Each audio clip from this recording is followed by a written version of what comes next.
Hey, it's day number 6 on the AT northbound.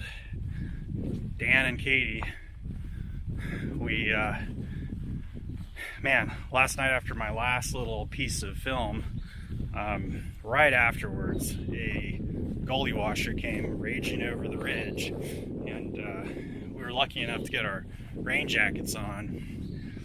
And we were about 1.25 miles from what was the name of that? The Plum Orchard. It was either the Plum Orchard or the Peach Orchard, and that's where we ended up staying. There's a shelter, so it's the Plum Orchard shelter is where we stayed last night. And geez, the rain was hard until about 9 o'clock. We were able to throw the duplex up really quick, the Z-Pax duplex, which it was Katie's tent, and then we got underneath the shelter for a few minutes, took a break, and then Katie ran out there, got her stuff settled in, and then I turned in, and around, I don't know, I ran out there around 8:30 and got all my stuff in. But yeah, it was a crazy night. All of our stuff was soaked. We're wearing, it's just a classic day on the AT. We're wearing wet shoes, lots of wet clothing, and a lot of our stuff is wet in our bags. But, there's ways of dividing things up so you don't get everything else wet. We both have those Gossamer gear. They're like a $5 4mm clear plastic backpack bag. I know it's a lot of money for one of those, but they just work really well. And so I divided out all my dry stuff in that, like my sleeping bag and whatever else. Something else that's interesting too is I've got the Enlightened Equipment Enigma, and I got it with the dry. I think it was like the dry down or something like that, or it has like a dry layer. Things can get really.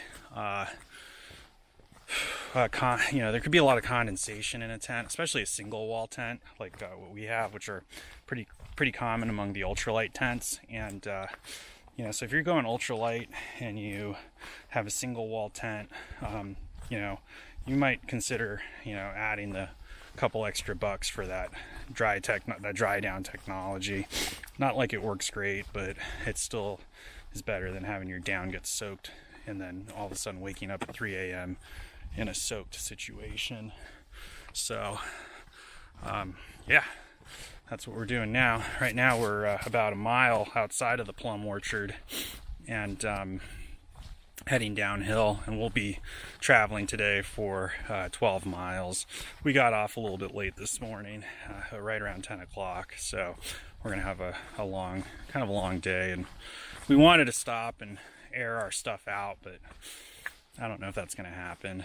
It's supposed to, we're supposed to have light precip this afternoon and a small chance of thunderstorms, which are pretty classic or typical this time of year. But here, take a look at where we are. Just a classic beautiful day out here, heading downhill. Got the mountains, the trees, the whole 9 yards.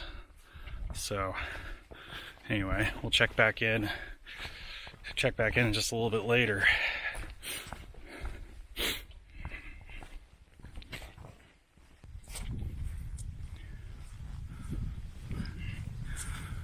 This is the last mile of Georgia.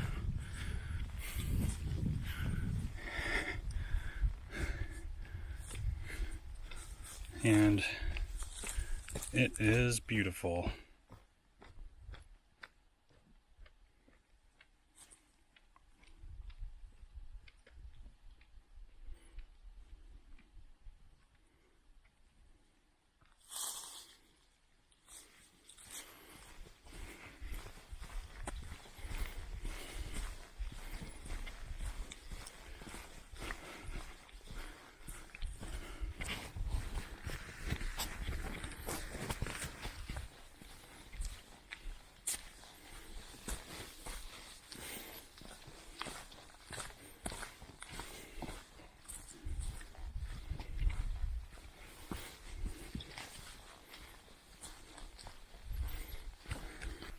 Well, We are coming up to the Georgia-Carolina border here. We're in the very final mile of Georgia. And I can't say enough good things. It's been a beautiful state, great trail community. From the Conservancy's trail, or their ridge runners, to all the trail users. Man, it's just been awesome, and it's pretty too.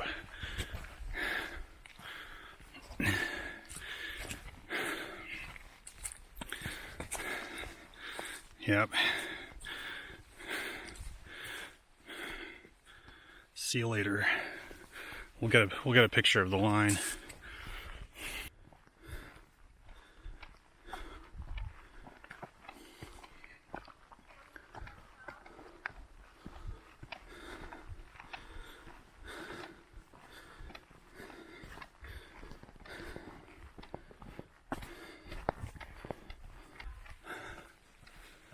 Well, we're almost there.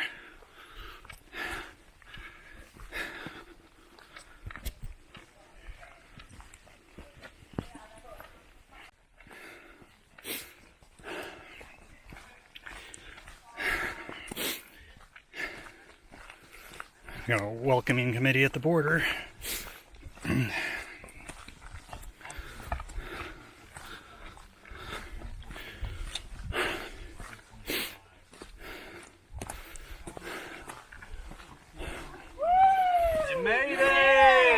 Hey, what's our mileage? What is that? It's like 78 something. 78.1? Yeah, the roll, man. Yeah, but we're married.